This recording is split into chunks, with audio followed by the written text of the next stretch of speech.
Welcome to my channel vectors and equilibrium chapter number 2 first year class 11th को लेके चलेंगे। तो आज हमारा लेक्चर नंबर 1 है फिजिकल क्वांटिटीज़ कौन सी होती हैं। चीज़ों को सिंप्लीफाई करके यहाँ पे डिस्कस करूँगा। और स्केलर्स एंड वेक्टर्स।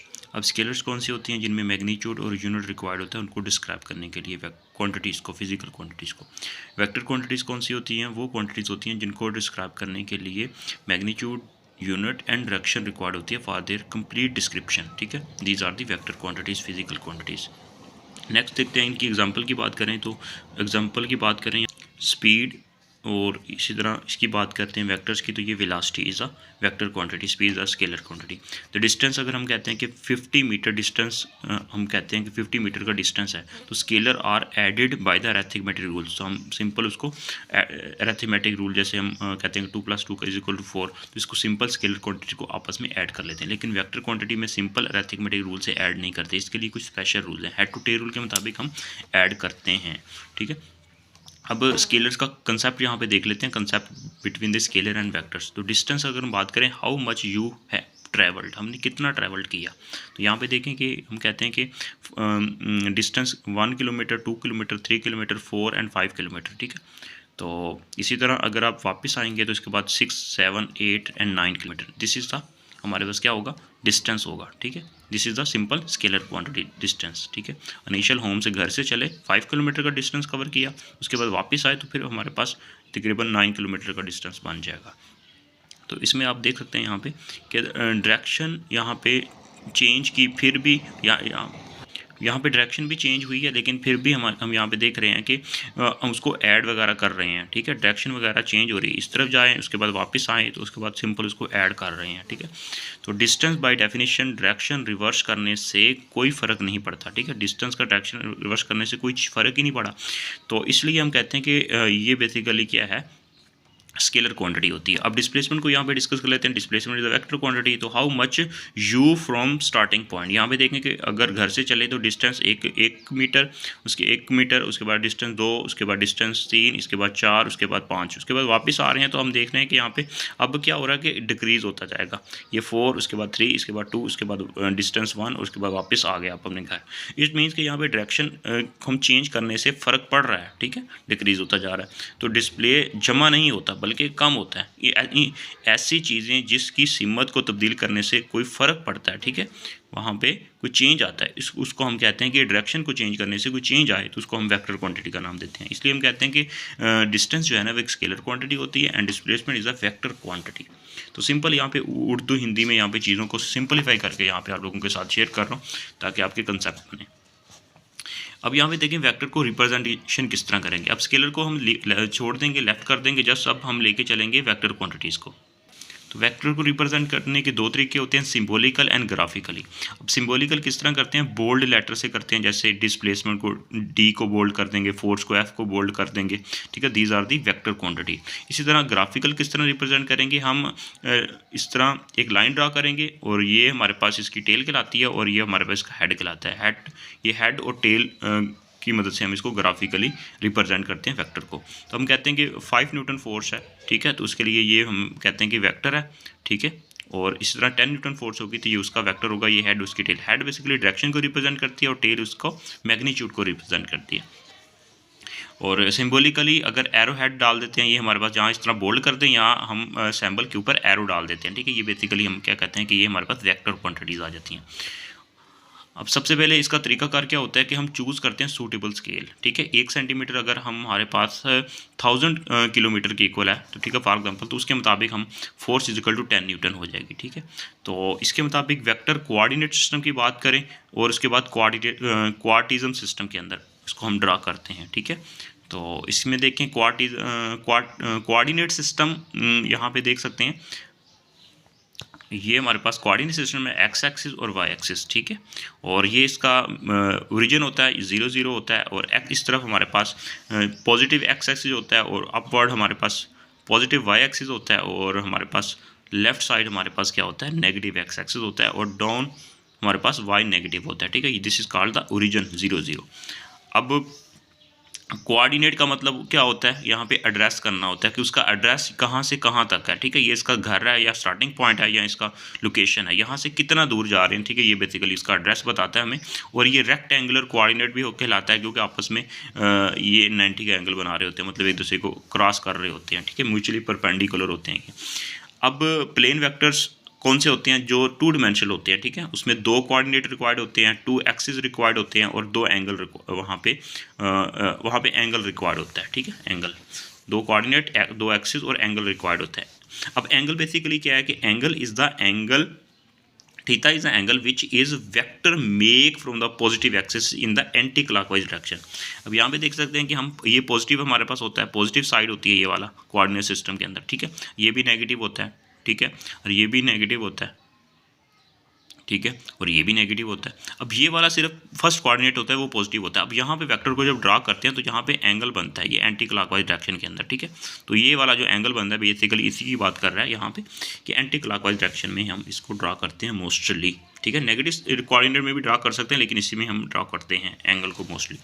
अब स्पेस वेक्टर कौन सा होता है, इसमें हमारे पास 3D वेक्टर होता है, 3 कोऑर्डिनेट होते हैं, 3 एक्सिस होते हैं और 3 एंगल, यहाँ पे एंगल्स वगैरह हम यूज़ करते हैं, ठीक है। यहाँ पे देख सकते हैं हमारे पास ये X axis, Y axis and Z axis, ठीक है। तो इस तरह हम स्पेस में ड्रा करेंगे और ये हमारे पास जेड जो होगा ये थर्ड हमारे पास स्पेस में आ जाएगा हमारे पास एक्सिस। तो अल्फ़ा, बीटा एंड गामा, तो अल्फ़ा रिप्रेजेंट करता है एक्स एक्सिस, बीटा रिप्रेजेंट करता है वाई एक्सिस, गामा रिप्रेजेंट करता है जेड एक्सिस को। तो यहाँ पे अब कुछ वेक्टर की टाइप्स वगैरह को डिस्कस कर लेते हैं। पैरेलल वेक्टर्स कौन सा होता है, जब 2 वेक्टर्स आपस में ये देख सकते हैं जिनकी डायरेक्शन सेम होती है, ठीक है। मैग्नीट्यूड को डिस्कस नहीं करते, सिर्फ डायरेक्शन अगर सेम होगी तो हम कहेंगे वेक्टर्स जो है ना वो आपस में पैरेलल है, उनके दरमियान एंगल 0 का बन रहा है, ठीक है। एंगल 0 का होगा, डायरेक्शन हमारे पास एक ही डायरेक्शन होगी। Know consider what is the direction of that vectors, ठीक है, which have the same direction, just vector have the same direction called the parallel vectors, ठीक है। अब इक्वल वेक्टर्स क्या होंगे, अब इक्वल में हम इस चीज़ का ख्याल रखेंगे कि उनकी मैग्नीट्यूड सेम हो, ठीक है, और डायरेक्शन भी सेम हो। These are called the equal vectors, ठीक है। इसी तरह इक्वल वेक्टर्स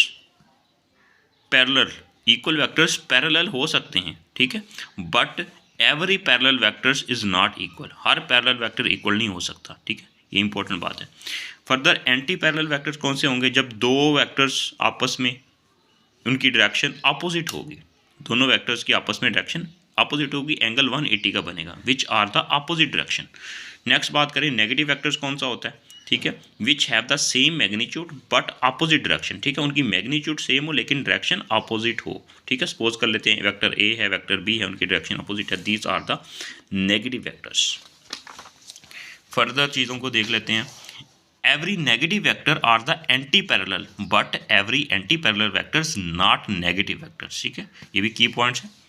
अब यहाँ पे देख लेते हैं को लीनियर वेक्टर्स कौन सा होता है, which lie on the same plane, एक ही प्लेन के ऊपर जब कोई वेक्टर लाई कर रहा है, जैसे देख सकते हैं यहाँ पे ये प्लेन है एक हमारे पास ये वाली, ठीक है। तो फॉर सपोज कर लेते हैं ये नोटबुक की ये वाली जो लाइन है ये एक ही प्लेन है। अब ये वाला वेक्टर भी इसी के ऊपर लाई कर रहा है, ये वाला भी उसी के ऊपर, ये वाला उसी के ऊपर लाई कर रहा है, ठीक है।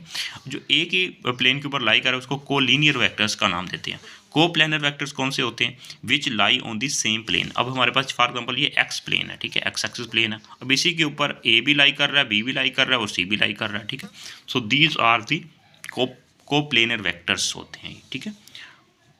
को इनिशियल वेक्टर्स कौन से होते हैं, which have the same initial point, जिनका इनिशियल पॉइंट सेम होता है, ठीक है। देखें ए इस तरफ जा रहा है, बी इस तरफ जा रहा है, सी ऊपर की तरफ जा रहा है, अब तीनों का इनिशियल पॉइंट जो है ना यहाँ से स्टार्ट हो रहा है, ठीक है। सो दीज आर द को इनिशियल वेक्टर्स का नाम देते हैं, ठीक है। नाम से वहाँ पे क्लियर हो रही है बात। उसके बाद फर्दर देख लेते हैं कोटर्मिनियस वेक्टर्स कौन सा होता है, जिसके जो सेम टर्मिनल पॉइंट होता है, ठीक है, ये देख सकते टर्मिनल पॉइंट सेम है। नल वेक्टर कौन सा होता है, is a vector whose the magnitude is 0, जिसकी मैग्नीट्यूड 0 हो एंड हैज़ एन आर्बिट्रेरी, ठीक है, undefined direction is called the null vector. Example की बात करें, sum of the vector and its negative vectors, जब 2 वेक्टर्स हैं, एक मतलब वेक्टर को ऐड करते हैं उसका नेगेटिव, फॉर एग्जाम्पल एक वेक्टर है उसका नेगेटिव उसके अंदर ऐड करेंगे तो हमारे पास एक वेक्टर बनेगा, लेकिन उसकी मैग्नीट्यूड 0 लेकिन उसकी कुछ ना कुछ डायरेक्शन तो ज़रूर होगी। जैसे स्केलर, ठीक है, स्केलर में कम से कम 0 होता है, वेक्टर में स्केलर में 0 होता है ना, 0 से 1 2 3 4 स्टार्ट होता है कोई भी डिजिट नंबर अरिथमेटिक में, लेकिन वेक्टर के अंदर जो 0 जो होता है ना, ये बेसिकली नल वेक्टर कहलाता है वेक्टर के केस में, ठीक है। तो it has no physical description, इसकी कोई फिजिकल डिस्क्रिप्शन नहीं है।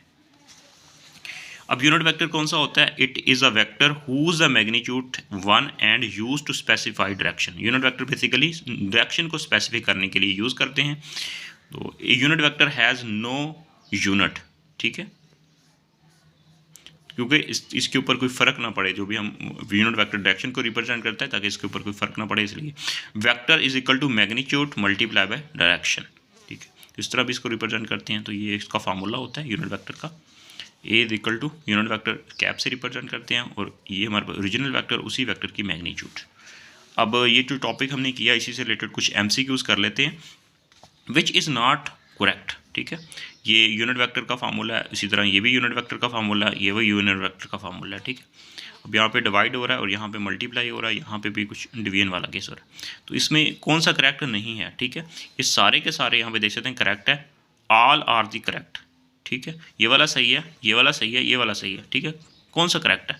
तो यहाँ पे आप देख सकते हैं सी जो है हमारे पास, ये क्या होता है, ए की मैग्नीट्यूड, ठीक है, ए की मैग्नीट्यूड, ए यूनिट वेक्टर और ए रीजनल वेक्टर ए का, ये मतलब यहाँ पे इन्होंने इस चीज़ को इंटरचेंज कर दिया, इसको इधर लेके इसको इधर लेके, ठीक है, ऊपर का जो हमने फार्मूला पढ़ा। तो ये वाला करेक्ट होगा, ये वाला नहीं बनता, ठीक है। तो यहाँ पे देखें vector can not be divided, vector को डिवाइड नहीं कर सकते। तो आई एक्स एक्सिस डायरेक्शन रिप्रेजेंट करता है, जे वाई एक्सिस और के जेड एक्सिस को रिप्रेजेंट करता है, ठीक है। तो इसका फार्मूला कौन सा बनेगा? ये वाला, ठीक है।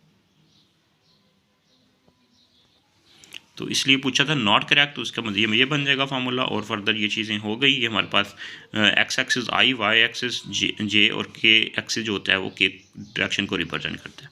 तो स्पेसिफाई यूनिट वेक्टर अगर वन, इसकी मैग्नीट्यूड लेंगे आई की, जे की और के की 1 के इक्वल होता है, और नॉन स्पेसिफाई यूनिट वेक्टर जो होते हैं वो आर और एन, ये हमारे पास बेसिकली इस तरह हम रिप्रेजेंट करते हैं।